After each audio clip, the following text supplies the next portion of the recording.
안녕하십니까, 박재원 세무사입니다. 자, 이번 시간에 알아볼 내용은 국세부가권의 제척기간과 보험료 납입과의 관계입니다. 참 말이 어렵죠. 제척기간, 부가권 참 어렵고요. 부자들이 재산을 지키는 방법 궁금하시죠? 네. 큰 틀을 이렇게 이용을 합니다. 자, 우리 매년 세법이 바뀝니다. 세법이 좋게 바뀔까요? 나쁘게 바뀔까요? 즉, 세금을 늘리는 쪽으로 바뀔까요? 적게 내는 쪽으로 바뀔까요? 대부분 나라가 어렵기 때문에 세금을 좀 더 걷어들이는 방향으로 바뀌는 게 많았습니다. 물론 영세민이나 특정한 영역을 빼고는 전반적으로 세금을 더 늘리도록, 또 세금 구멍이 있는 것들을 더 과세하도록 바뀌고 있습니다.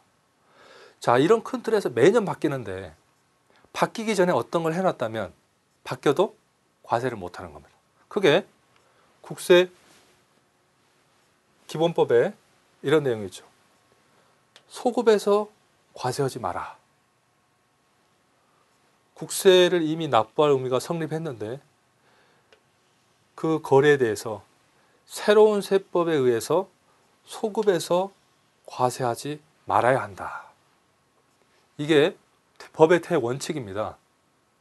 또 국세 부과의 제척기간이라는 게 있어요. 세금을 부과할 수 있는 기간이 있다는 거죠.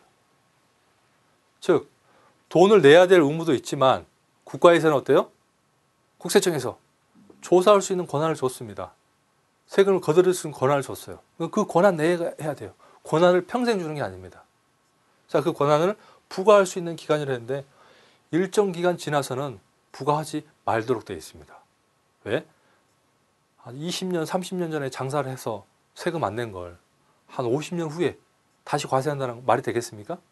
네. 그런 예측 가능성이 떨어지기 때문에 나라에서도 어떤 기간 내에 지나면 과세를 못하도록 되어 있습니다.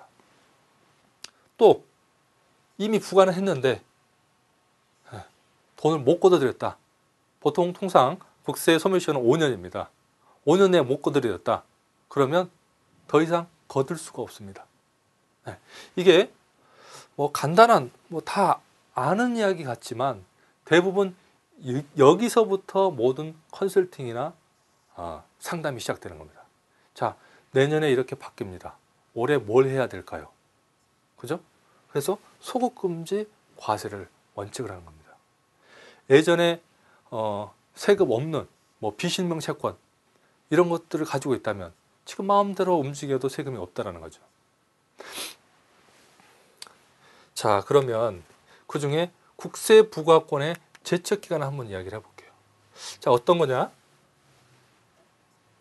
내가 세금 신고를 안 했거나 적게 했거나 고의로 뺐어요. 그러면 나라에서 그것을 찾아내서 부과해야 될 기간을 법으로 정해놨습니다. 반대로 이야기하면 그 기간만 넘어가면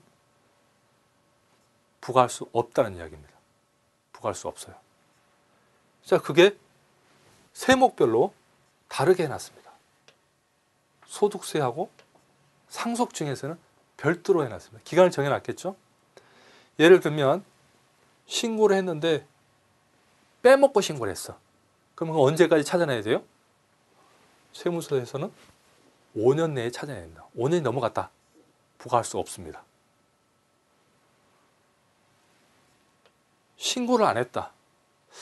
신고로 들어온 걸 가지고 조사하는 것은 기간을 금방 알아낼 수 있지만 아예 신고를 안 했어요. 그럼 이 사람이 하고 있는지 안 했는지 모르겠죠? 그러면 더 찾는 기간이 더 많이 소요되겠죠? 그래서 신고를 안 한 경우는 7년 이내에 찾아서 부과할 수가 있습니다. 10년. 사기, 기타 부정행위, 국세를 포탈했다. 소득세를 원래 나가지도 않은 경비인데 경비가 10억 나갔다고 해서 10억을 경비를 처리하면서 세금을 몇 억을 안 냈어요. 그러면 어떻게 돼요? 10년 이내만 찾으면 과세할 수 있는 겁니다. 10년 이내.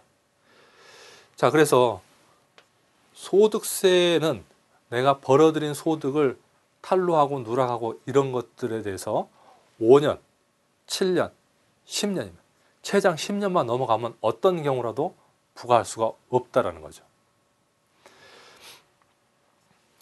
상속세, 증여세는 조금 다릅니다. 자, 상속과 증여는 어떤 관계에서 이루어지죠?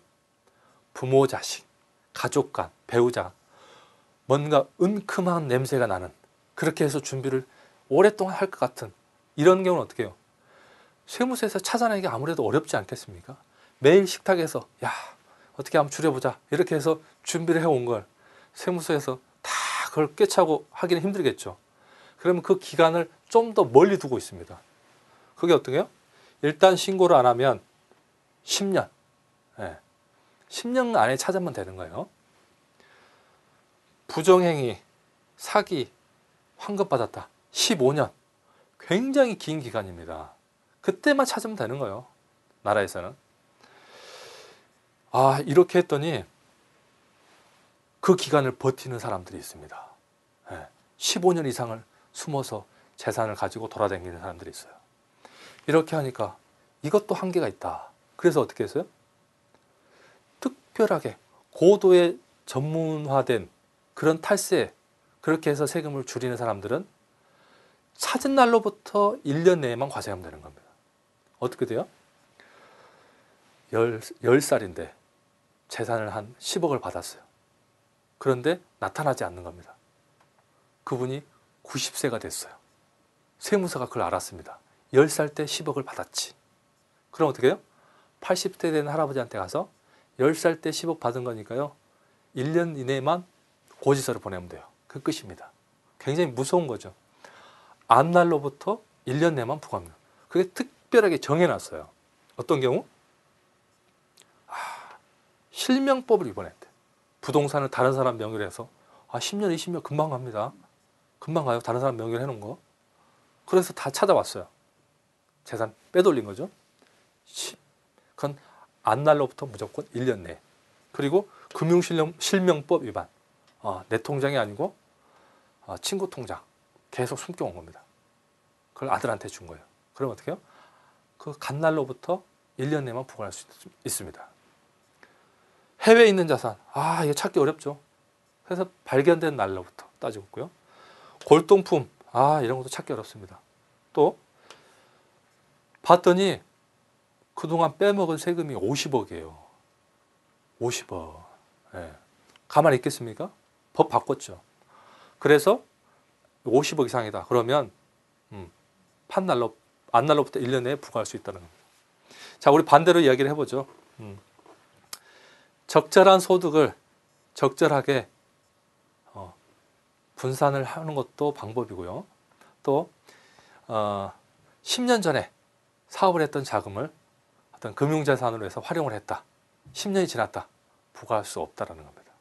그래서 이런 규정들을 많이 활용을 하고 알고 있으면 내가 어느 시점에 어떤 식으로 내가 자산을 조금 운영을 하고 사업을 해야 되겠다. 이런 것도 생각해 볼 수 있다는 겁니다. 자, 정리해 보겠습니다. 부자들은 항상 현재에서 줄이는 방법도 있지만 매년 법이 바뀌기 때문에 어떻게 사전에 줄이자. 법은 사후기 전에 어떻게 바뀌겠다고 예고를 하고 있죠. 그래서 그런 개정된, 그래서 소급해서 과세하지 못하는 그런 방법을 활용하고요. 두 번째는 국세 부과할 수 있는 날이 있습니다. 그 부과할 수 있는 날들을 또 알고 계시면 내가 좀 자금 운용에 자유로울 수 있다. 이렇게 꼭 소멸시효하고 부가제척기간 그리고 소급금지 과세를 꼭 알아두시기 바랍니다. 감사합니다.